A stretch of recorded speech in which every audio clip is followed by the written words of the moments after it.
Bom dia, boa noite, boa tarde, seja lá a hora que vocês estão ouvindo. Meu nome é Diana Assunção e esse é o podcast Feminismo e Marxismo do Esquerda Diário e do Pão e Rosas.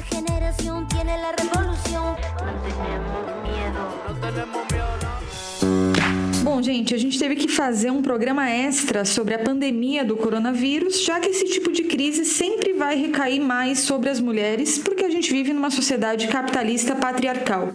Para dar um exemplo disso, na revista Galileu, segundo ONGs de proteção à mulher, a violência às mulheres em suas próprias casas aumentou 3 vezes desde o início da epidemia na China. Então, para isso, a gente vai contar com a participação de várias companheiras do Pão e Rosas, da área da saúde, que atuam em secretarias de mulheres, para entender esse paralelo. Afinal, qual a relação entre o coronavírus e a situação das mulheres? Então, hoje a gente vai falar com a Rafaela Lafraia, que é bióloga e estudante de saúde pública, com a Desirê Carvalho, que é assistente social no Rio de Janeiro, e a Patrícia Galvão, da Secretaria de Mulheres do Sindicato dos Trabalhadores da Universidade de São Paulo. Começando então com a Rafaela, fala pra gente o que é o coronavírus e as suas consequências sociais. Oi, gente, eu sou Rafaela, estudante de saúde pública da USP, e vou comentar com vocês um pouco sobre a pandemia do coronavírus. Na quarta-feira, dia 11, a OMS declarou como pandemia a infecção de coronavírus, e esse fato expôs tanto o estado dos sistemas de saúde em muitos países após décadas de privatização e cortes de verba, também expôs as condições precárias de vida da maioria da população. Apesar de ser um vírus novo, precisamos falar que o grupo desse vírus já é conhecido pelos cientistas há décadas. Por ser novo, ainda há coisas a serem descobertas, mas o que sabemos até o momento é que esse coronavírus tem uma alta capacidade de infecção e, por ser causador de doença respiratória, é muito contagioso. A partir dos dados que a gente sabe até o momento, a letalidade se concentra entre os idosos. Como eu já disse, as condições de vida que o sistema capitalista nos impõe, como péssima alimentação em termos de quantidade e qualidade, falta de saneamento básico, pouco descanso, mudança climática, condições precárias de trabalho com jornadas extensivas, dentre tantas outras coisas, são fatores que estão relacionados tanto com a capacidade das pessoas em combater a infecção, como com a potência dos estragos feitos pela pandemia, e especialmente entre os trabalhadores. Mas a gente precisa destacar que, em especial, as mulheres trabalhadoras e negras serão mais atingidas pela pandemia. Existe um grupo de pessoas que estão mais propensas à exposição ao vírus, como trabalhadores de saúde e gente que trabalha com o público. E é nesse grupo que a questão de gênero também se mostra. Segundo dados da OMS, as mulheres são 70% dos profissionais de saúde, estando presente principalmente na enfermagem e na limpeza, mas também estão entre médicos e técnicos. Precisamos destacar também que no setor da limpeza, a maioria são mulheres negras e terceirizadas. Outro dado chocante é que a diferença salarial entre homens e mulheres na área de saúde é de 28%, o que faz com que as trabalhadoras se submetam a dupla ou tripla jornada, incluindo o trabalho doméstico, para complementar a sua renda. Essa sobrecarga de trabalho, atrelada às condições precárias de trabalho e ao sucateamento do SUS no Brasil, facilitam a disseminação e o contágio pelo vírus. Uma diferença crucial entre o Brasil e o resto dos países do mundo é que somos um dos únicos países de extensão continental que possuem um sistema único de saúde público. Na teoria, o SUS é pautado pelos princípios da universalidade, integridade e equidade, que juntos garantiriam, de forma eficiente, um maior controle e preparação para essa pandemia.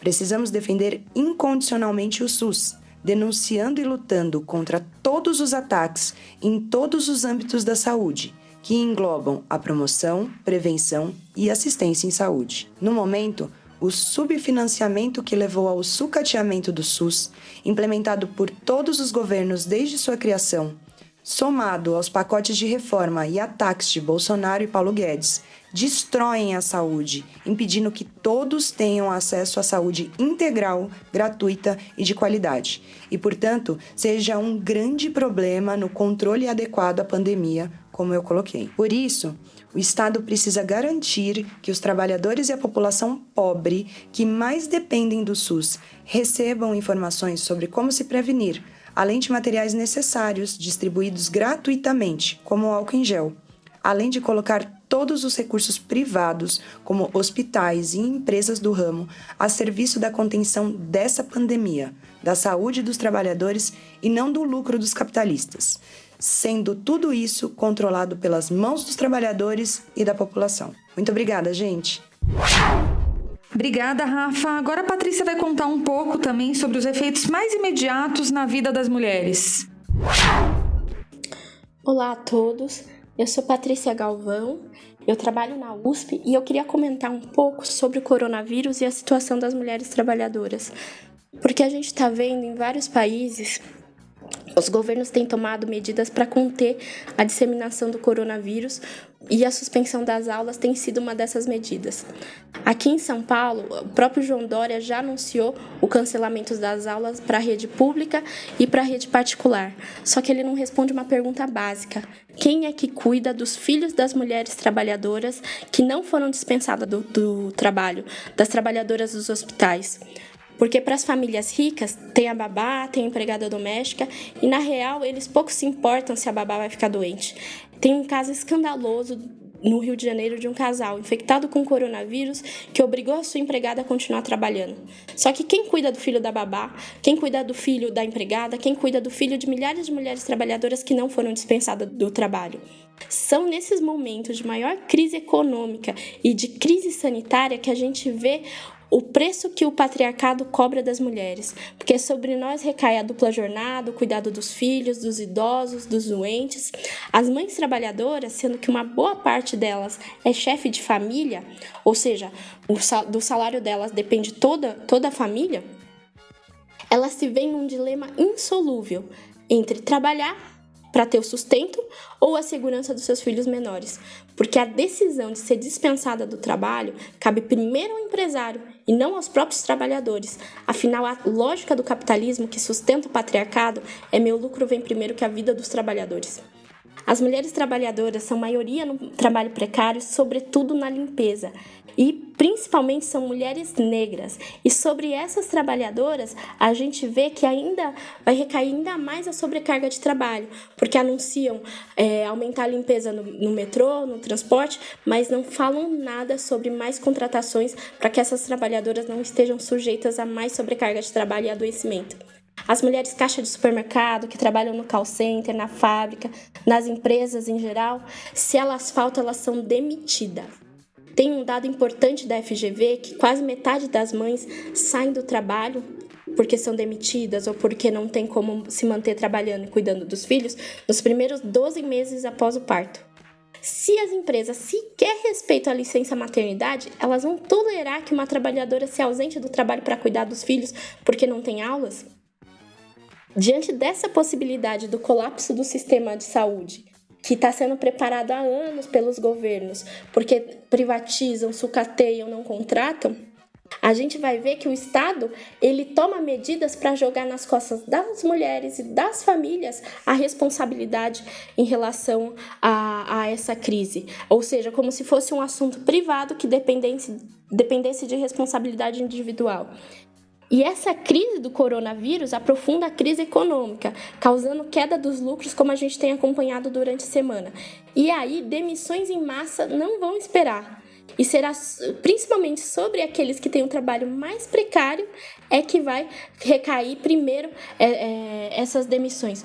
Por isso que a gente precisa, nesse momento, exigir que, além de terem licenças sem descontos salariais para todo mundo, todas as mulheres, todos os trabalhadores que têm menores sob seus cuidados, enquanto dure a suspensão das aulas, que também além dessa medida, é preciso também exigir a proibição total de demissões durante essa crise. Precisamos exigir que os nossos sindicatos, centrais sindicais, eles tomem essa demanda com força, para que não seja nós mulheres trabalhadoras e a nossa classe a pagar por essa crise em nome do lucro dos patrões. Valeu, pessoal!